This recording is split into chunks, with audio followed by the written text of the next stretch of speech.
കൊണ്ടോട്ടിയിൽ അക്രമം നടത്തുന്ന തെരുവുനായ്ക്കളെ വന്ധ്യംകരിക്കാൻ നടപടി തുടങ്ങി. കഴിഞ്ഞ ദിവസം നിരവധി ആളുകൾക്ക് നായയുടെ കടിയേറ്റിരുന്നു. കൊണ്ടോട്ടി നഗരത്തിലും പരിസരങ്ങളിലുമായി കഴിഞ്ഞ ദിവസങ്ങളിലായി നിരവധി ആളുകൾക്ക് തെരുവുനായയുടെ കടിയേറ്റിരുന്നു. ഈ സാഹചര്യത്തിലാണ് അടിയന്തര നടപടിയുമായി കൊണ്ടോട്ടി നഗരസഭ രംഗത്തെത്തിയത്. നായ്ക്കളെ വന്ധ്യംകരിക്കാൻ നടപടി ആരംഭിക്കുകയും നഗരസഭയിൽ കൺട്രോൾ റൂം ആരംഭിക്കുകയും ചെയ്തു. അലഞ്ഞുതിരിയുന്ന നായ്ക്കളെ പിടികൂടി വാക്സിൻ നൽകി തുടങ്ങി.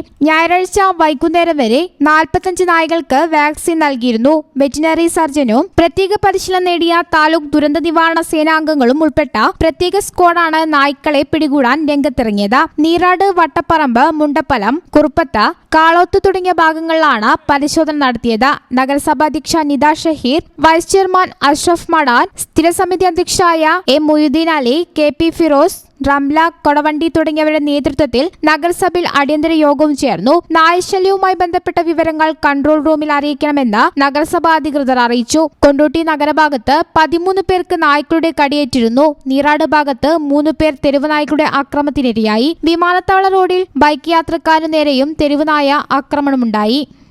News bureau, Malappuram. Qatar golden diamonds, Calicut road, Valanchery main road.